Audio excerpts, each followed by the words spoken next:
Sometimes you truly feel chills when you hear the sentence, "Winter is coming."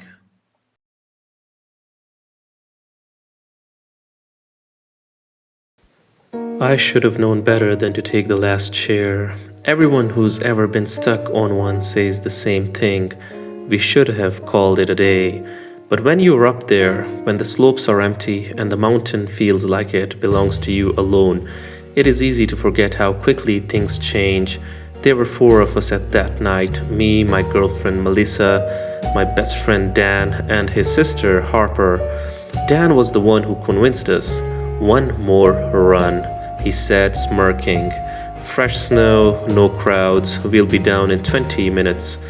We piled onto the lift, laughing like idiots, not noticing the way the storm clouds were swallowing the sky.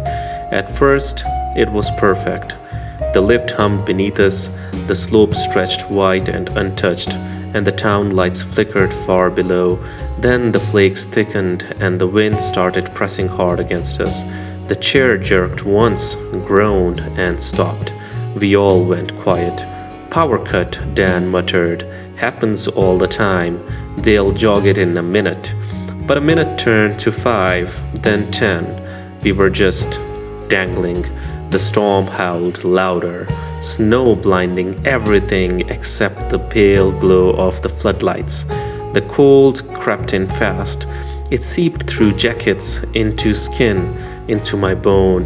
My phone screen was dead. Melissa pressed against me, shivering. Harper started swearing at the wind. That is when Dan leaned over the bar. "You guys see that?" At first I thought it was nothing, just snow blowing, but then I saw them. Prints, footprints, bare feet, pressed deep into the powder below us. They stretched from the trees to the tower just ahead and ended at the ladder. "Maybe patrol," Melissa whispered. We should call out for help."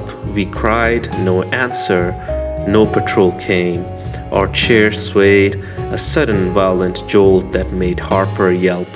Then I felt it. A pressure, cold fingers curling around the underside of the seat. Someone or something was touching the chair. "Hello," Dan called out, his voice cracking. The wind stole his words, and then I saw it. A pale face peeked over the tower platform, upside down, grinning, wide and wrong. Its eyes were flat, like ice covering a deep river. The grin never moved as it slipped along the rail, lowering itself towards us. Arms too long, fingers clawed and gray. Melissa squeezed my arms so hard her nails cut my skin. Below, shadows began crawling out of the storm, human shapes dragging themselves through the drifts, climbing the towers, pulling toward the lift line. I froze. I recognized one of them. His photo had been taped on the lodge wall for years. A college kid who vanished skiing one winter and was never found. His lips were blue, his eyes gray, his body still wearing the gear he disappeared in. "God," Harper hissed, "it is the missing, the ones the mountain took." The chair in front of us began rocking violently. I watched, horrified, as the safety bar lifted on its own. 4 silhouettes rose, obedient as sleepwalkers. One by one, they stepped into the storm, and the snow accepted them. No sound, no struggle, just gone. Melissa started sobbing, whispering, "Don't look at them. Simply don't look at them." But the pale thing crawling down our hangar was only inches away now, head tilted, that awful grin stretching wider. It leaned close to Harper, lips cracked and frozen, and whispered something we couldn't hear. Her face went blank, and before any of us could stop her, she lifted the bar and stepped forward. The storm swallowed her whole. Dan screamed, reaching after her, but I grabbed him back. Don't you see? That is what it wants." The thing tilted its head at me, curious, like I had broken a rule, and then it slid back up the hanger and disappeared into the storm. We sat in silence, clutching each other, the lift rocking gently. My breath came in sharp bursts. Dan's eyes were wide, broken. Melissa kept whispering prayers. Hours passed, or maybe minutes. The storm erased time. Figures swayed in the wind. Below, staring up, waiting. Then, without warning, the lift lurched, screeched, and began moving again. I almost sobbed in relief as we crawled toward the top station, but as we neared it, I noticed something carved into the snow beneath the tower. Dozens of names, jagged, shallow, written by trembling fingers. The last name carved there was mine. When patrol found us the next morning, I was alone. Melissa and Dan were gone. The chair beside me sat empty, a thin dusting of frost where they had been. And when they pulled me down, one of the patrollers whispered, "Another witness?" That is when I realized that everything was wrong in the winter.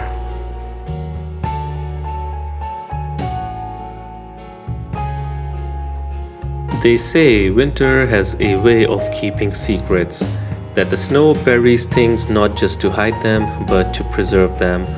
I didn't believe that until I found the diary. It was half buried in the drift, the leather warped, the pages stiff with ice. At first I thought it was trash, something lost decades ago, but something about it felt wrong to leave behind. I shouldn't have opened it. The first entry was dated February 14th, 1962. A man named William had written it. His pen strokes shaky, the ink smudged from frost. He was lost in a storm, he said, trapped, starving, the snow pressing closer each night. I skimmed through, fascinated, until a detail froze me in place. One entry described a woman in a red coat hiking alone on the trail near the ridgeline. I was wearing a red coat. This was a story by the woman herself in the diary that William had written. So it was something like this. I was wearing a red coat and I was hiking alone on that exact trail. I told myself it was coincidence, the kind of trick your brain plays when it wants to see patterns. But as I flipped to the next page, my stomach nodded. It described me sitting down on a fallen log to rest. That is exactly where I was at that exact moment. The diary wasn't just old words, it was writing me. My hands shook as I turned another page.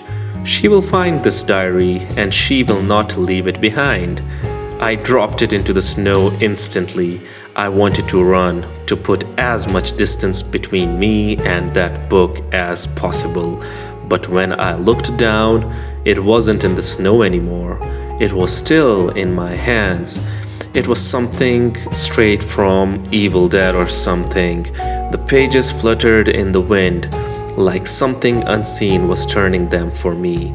The next entry said, "She lights her campfire, checks her phone, and breathes faster now than before." I did all three before I realized I was following it, like a script, like my thoughts weren't mine. I slammed it shut, stuffed it into my pack, and told myself I'd hike back to town in the morning. That night, the snow thickened, blanketing the trees until the world disappeared. My tent glowed faintly from the lantern, the only island of light in the white void. I tried not to think about the diary, but when the wind died down, I swore I heard paper rustling inside my pack. I forced myself to look. The diary was open again. I hadn't touched it. The page waiting for me read, "Tonight she hears the knocking," and then right on cue. I froze, my breath stopped in my throat. Knock, knock, knock. Slow, deliberate, too high on the tent wall for it to be an animal. I wanted to scream, but my body refused. My fingers clamped around my sleeping bag, zipper like a lifeline. The knocking stopped. Silence stretched. I almost convinced myself I'd imagined it until the diary pages turned on their own. The next line said, "She runs." And suddenly I was moving, ripping and tearing out of the tent into the storm. The cold slapped me like a wall. I didn't even grab my boots. I just ran as far as I could, as fast as I could. Snow clawed at my legs. My lungs burned. I didn't know where I was going. I only knew I had to get away from the sound that followed. Footsteps behind me, in sync with mine. I spun around, heart hammering. No one was there, only the blank white silence. But when I looked down, fresh footprints trailed behind me in the snow. They weren't mine. Too long, too narrow, and there were two sets. I stumbled forward, sobbing, and collapsed against a tree. My pack thudded down beside me. The diary slid out, landing in the snow. It was already open. She will be found beneath the pines. I screamed and hurled it as far as I could into the dark. I heard the thud as it landed, but when I looked down, it was in my hands again. The pages kept turning, faster and faster, the words blurring until they stopped on one final line. "This is the last page she will ever read." I don't remember what happened after. Not clearly. I remember cold, deeper than I thought a body could feel. I remember shapes moving between the trees, faces pressed into the snow, watching me with frozen eyes. When they found me 3 days later, I was barely alive. My skin was frostbitten, my voice gone, and in my arms, clutched so tight they had to pry it from my fingers, was the diary. The last page was blank, waiting for someone else to open it. It was the last bus out of town before the blizzard shut everything down. I almost didn't make it. The snow was already knee-deep in places, and the wind cut sideways through the streets like blades. But I saw the glow of the headlights, flagged it down, and stumbled inside, lungs burning. The driver gave me a quick nod. Old guy, heavy coat, shoulders slouched like he carried the weight of 1,000 winters. "Last ride tonight," he said. Inside, the bus was nearly empty, just 3 passengers. An old woman near the back, knitting with needles that clicked like tiny clocks. A businessman hunched over his phone, muttering under his breath, though he had no signal, and a teenager slouched in his seat, hood up, staring out the frosted window. I slid into the middle row. The heater wheezed faintly, warm air doing its best to fight the cold sneaking in through the seams. The bus rumbled forward, pushing through white nothingness. For a while it was quiet, peaceful even, just the steady hum of the engine and the snow whispering against the glass. Then, without warning, we stopped. The doors hissed open, spilling icy wind into the aisle. At first, I thought no one was there. Then a figure walked out of the storm, tall, thin, his coat dusted white with snow.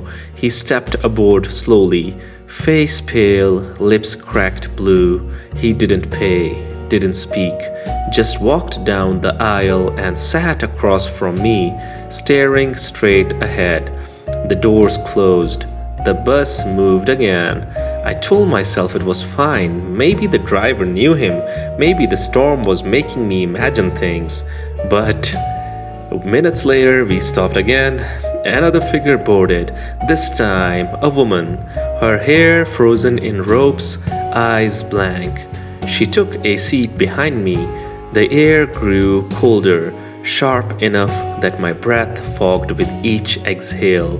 The driver kept staring at the road, jaw tight. What is going on? I whispered. He didn't look at me. Don't talk to them. What do you mean? Who? Just don't. The ride continued. Stop after stop, always in the middle of nowhere, always another passenger stepping in from the storm. By the time we passed the last row of town lights, the bus was half full of them, all pale, all silent, all watching the snow instead of each other. The old woman stopped knitting. She leaned towards me, voice trembling. Every winter, she said, they ride with us until the storm passes. I swallowed. What happens if it doesn't? She just shook her head. The businessman finally snapped. This is insane, he shouted, standing. I'm getting off. Before the driver could speak, the man grabbed the emergency handle. He yanked, slammed his shoulder into the door, and every passenger stood, all at once. They surrounded him, pressing close. No sound, no struggle. When the lights flickered, he was gone. His seat sat empty. Only a puddle of melted snow remained. I wanted to run, but the driver's voice cut through. Stay seated. Don't look at them. Don't speak. My hands gripped the rail so hard my knuckles ached. The bus rolled on through endless white. The teen finally spoke, his voice barely above a whisper. They don't let anyone off. Not until the last stop. What is the last stop? I asked. He didn't answer. He just pulled his hood tighter around his face. Time slipped strangely after that.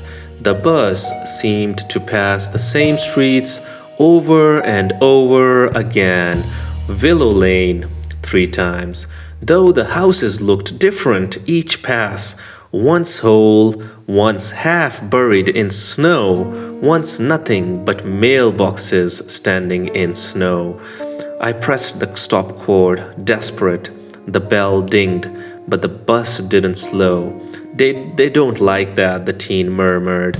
The new passengers turned their heads towards me in unison, eyes gray, glassy. I froze, staring at my knees until they looked away. The storm thinned just enough for me to see flashing lights ahead, red and blue, strobing faintly through the snow. An accident. A pickup crushed against a pole. An ambulance. Police cars. My heart sank. I recognized the street. It was the shortcut I'd taken to make the bus. The driver's voice was hoarse, almost kind. This is your stop. No, I whispered. My ribs ached. My neck burned. I tasted blood. Memories flickered. Tires skidding, glass shattering, cold rushing in. This isn't happening, I muttered. The doors opened. The snow waited. I don't want to go, I said. The driver's hands tightened on the wheel. No one does. The passengers stared, silent, expectant. I shook my head violently. There has to be another way. For the first time, the driver looked at me. His eyes were weary but steady. There is, but it is no kindness. What way? You stay, you take the seat, you drive. I stared at him. I can't. You already have, he said softly. Every winter, someone has to. He stood slowly and gestured toward the wheel. His seat was warm, still holding the shape of him. I didn't move at first, but when I looked out at the accident flashing in the snow, when I felt the cold spilling in through the open door, I knew I couldn't step off. I slid into the seat. My hands curled around the wheel like they belonged there. The driver gave a small nod. Keep your eyes forward. Don't promise them anything. And when it is the end of the line, you'll know. Then he stepped down into the snow. The doors shut behind him. The bus hummed, waiting. The clock above the windshield ticked once. Then again, I pressed the pedal. The bus moved, carrying us deeper into the white. And I heard my own voice, low, hoarse, not entirely mine, whispering the rules to the next frightened soul who would climb aboard. Don't talk to them. Don't look at them. And never, ever ring the bell. For regular horror content, like the video, subscribe the channel, hit the notification icon, and sleep with your eyes wide open.